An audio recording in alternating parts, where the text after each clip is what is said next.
ನಾಳಿನ ಬಜೆಟ್‌ನಲ್ಲಿ ನಮಗಿರೋ ಎಕ್ಸ್‌ಪೆಕ್ಟೇಷನ್ ಇದು. ಮೊದಲನೇದಾಗಿ ಮೆಟ್ರೋ ರೇಟ್‌ಗಳು ಬಹಳ ದುಬಾರಿಯಾಗಿದೆ ಮೆಟ್ರೋ ಫೇರ್‌ಗಳು. ಅದನ್ನ ಇವತ್ತು ಕೇಂದ್ರ ಸರ್ಕಾರ ಕೂಡಲೇ ದರಗಳನ್ನ ಕೆಳಗಡೆ ಇಳಿಸಿ ಮತ್ತೆ ಎಷ್ಟಾಗುತ್ತೆ ಅಷ್ಟು ಮೆಟ್ರೋನ ಇವತ್ತು ಬೆಂಗಳೂರು ಸುತ್ತಲೂ ಹರಡಕ್ಕೆ ಎಷ್ಟು ಫಂಡ್ಸ್ ಬೇಕು ಅದನ್ನ ಇನ್ಫ್ಯೂಸ್ ಮಾಡಬೇಕು. ಯಾಕಂದ್ರೆ ಬೆಂಗಳೂರು ಸಿಲಿಕಾನ್ ಸಿಟಿ ಆಗಿದೆ. ಇವತ್ತು ಸಾಕಷ್ಟು ಟ್ಯಾಕ್ಸನ್ನ ಕಲೆಕ್ಟ್ ಮಾಡ್ತಾರೆ ಕೇಂದ್ರ ಸರ್ಕಾರ ಬೆಂಗಳೂರಿಂದ. ಆ ನಿಟ್ಟಿನಲ್ಲಿ ಬೆಂಗಳೂರಿನಲ್ಲಿ ಉತ್ತಮ ಗುಣಮಟ್ಟದ ಇವತ್ತು ಸಾರಿಗೆ ವ್ಯವಸ್ಥೆ ಇರ್ಬೋದು, ಮೆಟ್ರೋ ವ್ಯವಸ್ಥೆ, ಸಬರ್ಬನ್ ವ್ಯವಸ್ಥೆಗೆ ಸರ್ಕಾರ ಇವತ್ತು ಫಂಡ್ಸನ್ನ ಕೊಡಬೇಕು. ಎರಡನೇದು ಬೆಂಗಳೂರಿನಲ್ಲಿ ಇವತ್ತು ಲೇಕ್ ಏನಿದೆ, ಕೆರೆಗಳೇನಿದೆ, ಈ ಕೆರೆಗಳಲ್ಲಿ ರೆಜ್ಯುವಿನೇಷನ್ ಆಗಬೇಕು, ಈ ಕೆರೆಗಳ ಜೀರ್ಣೋದ್ಧಾರ ಆಗಬೇಕು.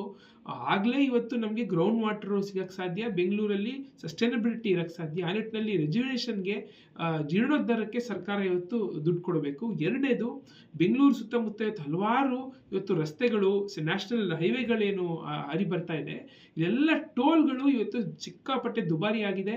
ನಮ್ಮ ತೆರಿಗೆ ದುಡ್ಡಿಂದನೇ ಕಟ್ಬಿಟ್ಟು ಮತ್ತೆ ನಮಗೆ ಇವತ್ತು ಟೋಲ್ ಕಟ್ಟೋದು ಇದು ಬಹಳ ದೊಡ್ಡ ಅನ್ಯಾಯ ಆಗಿದೆ. ಕೂಡಲೇ ಇವತ್ತು ಟೋಲ್ಗಳನ್ನ ಸಂಪೂರ್ಣವಾಗಿ ನಿಲ್ಲಿಸಬೇಕು. ಸರ್ಕಾರನೇ ಜವಾಬ್ದಾರಿ ತಗೊಂಡು ರಾಷ್ಟ್ರೀಯ ಹೆದ್ದಾರಿಗಳನ್ನ ನಡೆಸಬೇಕು.